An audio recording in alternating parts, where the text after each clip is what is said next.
My name is Jason Scott, and I write some of the worst computer scripts in the universe. This is Jason Scott Talks His Way Out of It, a podcast about technology, history, and getting myself out of debt. Thanks to Daniel Boyd, Peter Healy, and the hundreds of other supporters on Patreon and elsewhere who have been supporting me and helping me get out of debt. In the realm of my life, both online and off, and going back forever with me and computers, I would meet people who were truly programmers. They were trained as programmers, or they had done incredible amounts of studying and learning from all sorts of materials and had become programmers. Programming wasn't just something they did. It was a discipline they were a part of. There were theories behind programming, ideas and mores and rules that people would follow and understand or rebel against, but do it knowingly, doing it in a way that they were taking into consideration actual beliefs and then working from it to create a decision. None of it applied to me. I do love environments with computers. I love applications that drop you into a worksheet and then give you a bunch of commands and, if you're lucky, in real time, show you the results of those commands. In earlier times, you had to work on ideas, submit it as a batch, and then hope whatever came out the end was what you intended. I got a taste of that when I would do PostScript printing, and it had to be sent to the central school district, printed out, and then sent back to me by interoffice mail. But mostly, what I saw on the screen was the result of instantaneous calculation. I loved ray tracing. I loved paint programs and doing desktop publishing. I loved anywhere I could be creative within somebody else's environment. Writing my own environment or learning all of the different policies and processes that led to that environment, that just wasn't my department. To that end, over time, I definitely fell into the trap of thinking applications are the whole world. One theme I've found with computers is that people tend to choose a level, and that becomes the level at which they think the universe works. If you think about it for just even a moment, it all comes down to zeros and ones placed inside of machinery and chips, running at incredible speeds, and the result of those ones and zeros are calculations in bytes and opcodes that themselves move up into operating systems and firmware. And then, on top of that, programs that function as applications and environments, and in those worlds, we could have even higher levels where you're presented with a web page that itself is calling on everything below it. And the human mind doesn't need extraneous information. In fact, it dedicates itself to getting rid of everything that isn't pertaining to the exact moment. Only training and experience and discipline will make you see even more than your lazy brain wants to show you. So while I knew that there were ones and zeros and that there were circuits and wires helping me to get where I was very comfortable just being told, draw from here to here, run this command, and something will happen. But over time, both with ray tracing and later doing things in Unix and DOS, I had to learn at least some fundamental commands and a command structure to be able to do the things I wanted. I could have typed a command over and over again in Unix, or I could learn how to do a shell script and execute those commands and then observe the results. It saved me time, so I learned it. But what I didn't learn were the theories about why those commands were structured that way to begin with. I certainly didn't understand any of the theories of computer science, why we made choices that were perhaps not as cool or powerful, but which could be manufactured according to opportunities of that particular computer company at that time. We might think we want a screen of a certain size, but not when it doubles or triples or quadruples the price. We might want this amount of memory, but not if it means the machine is never going to come out. Similarly, languages tend to have that as well. A language will provide a certain amount of help, but then also leave you to your own devices because it was thought at the time that you didn't need all these extraneous commands sitting around that nobody was going to use except for a tiny few. You would have languages that were written purely utilitarian so that they did the bare minimum of what was needed, ensuring they would be able to be run without taking up precious RAM away from programs that needed to be run at the same time. Engineering decisions, thoughtful decisions made from theories and beliefs that I myself never experienced. I was a film student. I could tell you about camera angles and film stock and coming up with a story by piecing together various scenes, but I could not tell you what anybody else was doing in the world of brackets and expressions and syntax. But over time, and to the present day, I've lived in those cozy environments. I write shell scripts all the time now. I do them whenever I have to do something more than a few times. Sometimes I get complicated. Sometimes I do error checking. Many other times I write things so poorly that looking back, I can't believe I committed this crime, this utter slap in the face of logic and meaning. I'll give you a very geeky example.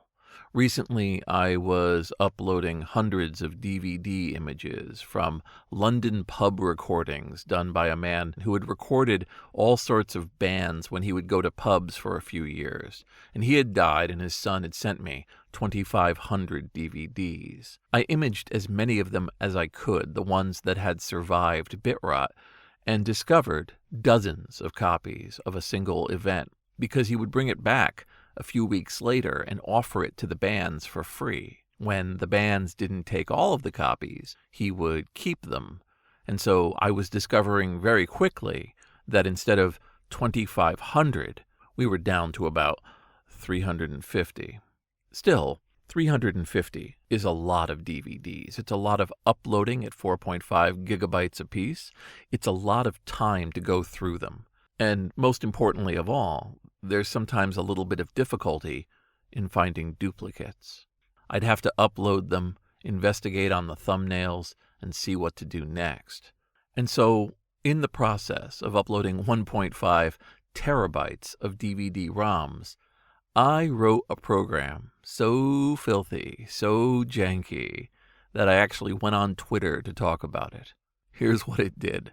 I was uploading 10 DVDs at the same time into one directory and then moving the completed ones over into another directory to be uploaded to the Internet Archive. The idea behind this was that the uploading machine was much closer to the archive, and I could do command line uploads very quickly and leave my home machine just uploading as it could, subject to the necessary worries and concerns of a cable modem. But how do you automatically tell you've completed uploading? Unfortunately, the naming scheme didn't allow me to just look at when they were created. I had to figure it out another way. I wrote a script that would look at a file, wait 5 seconds, and look at the file again. If it was exactly the same size, it was probably done, and I could move it to the next directory. So there's a bunch of things that can go wrong with that calculus. And when I say janky and shameful and use self-incriminating terms, it's because I know everything that can go wrong. A pause in the uploads, a change in how they're being written, any change in the connection will cause it to think it's no longer uploading when it is. Which means running that script was like letting go with an automatic saw that had no guard, no handle, and you were just throwing it onto a pile of wood. you had to know what you were doing. No self-respecting, trained developer could possibly make something like that without some level of error correction and verification. But I'm not a trained programmer. My scripts range in quality. Some are incredibly involved and have actual error checking and approaches, and I have discovered in later cases that they are some of the most inefficient writing you could imagine. Cases where I could write something 10 times faster if I'd only really understood how the commands work, where I had researched them and instead didn't use my own personal experience gathered up like little clumps of mud over the years of using that scripting language. Things got done, but they barely got done. Occasionally at work, someone will say, hey, maybe we could have copies of your scripts. Maybe you could document them. And I feel, honestly, like documenting them will be some sort of confession to a malfeasance that I should be sentenced to, shamed for. They're all written in the moment to serve a function. I don't often sit down and say, well, what is the very nature of the processes I am doing? How can I rewrite all of this so that it's flexible and modular and has configuration files that I can make better? They're often single-purpose screwdrivers designed for a special kind of screw that only comes by once a week. They might be saws that can only cut through a certain kind of metal and will truly kill you and explode if you try them anywhere else, with no indication built into it that this is the case. If a program combines two different elements, most normal people will give it a name like combine and a dash and what it combines. But I'll name it something like waffle maker and leave it to be. And surprisingly, look back years later and go, oh, waffle maker. Surely that combines two things together. It's designed by and for me, which is really, honestly, intolerable. Sometimes I'll have a conversation with a real programmer, some of the incredible developers who are at the Internet Archive, or conversations with creators of code that we all still play with today. And I'll realize, fundamentally, this ain't me. I wish it was. I wish I had the sort of discipline in mind that could construct things in a way that followed these rules, that understood them. But I've always been a weirdly creative person in a direction that doesn't follow logic. It might be something that I see when I worked with film, where all that mattered was what fit in the square. Whatever tricks you did to get into frame, that was all you needed to do. If you stretched something over the lens to give it a certain look, that was good enough. If you moved a chair 6 inches out of the way so that it wasn't in the shot, your work was done here. And if you could get from an actor, for just a moment, a feeling coming across in the shot, editing would fix it later to make it seem like they felt that way the whole time. My scripts at the archive are running hundreds of times a day. They take in video and audio from the DNA lounge. They move pamphlets and manuals around. They figure out that something is an ISO or another CD-ROM image and moves it over to the CD collection. They assist me in moving items that are like-minded but not obviously together so that they are together and of use to people down the line. They assist me, they run without me, they surprise me. It's a weird and wonderful world to be moving in, and I'm happy that it extends enough that a person who is not a programmer can still take my most inefficient, bizarre, claptrap scripts and still have them, at the end of the day, do something of value. And while I can't, in good conscience, tell people to follow my path and script for the sake of scripting and create things just to create them, I can tell you that when I'm looking at my latest project this week, and the names of the scripts are Inbox, Graphinator, Slipshod, and Hotsheet, I feel that even though they make no sense whatsoever, what they do will hopefully make the world a little better. This is Jason Scott Talks His Way Out of It. Thanks to Emilio Oliveira, Forrest Fuqua, James Bekoyanu, Mark Pilgrim, Scott Roseanne, Scott McGrady, and Corey Thomas, along with the hundreds of other supporters on Patreon and elsewhere who have been supporting me and helping me get out of debt. Programming for me is not just an unattainable level. It fundamentally feels like something I don't understand. Maybe I understand it enough to know that I don't understand it.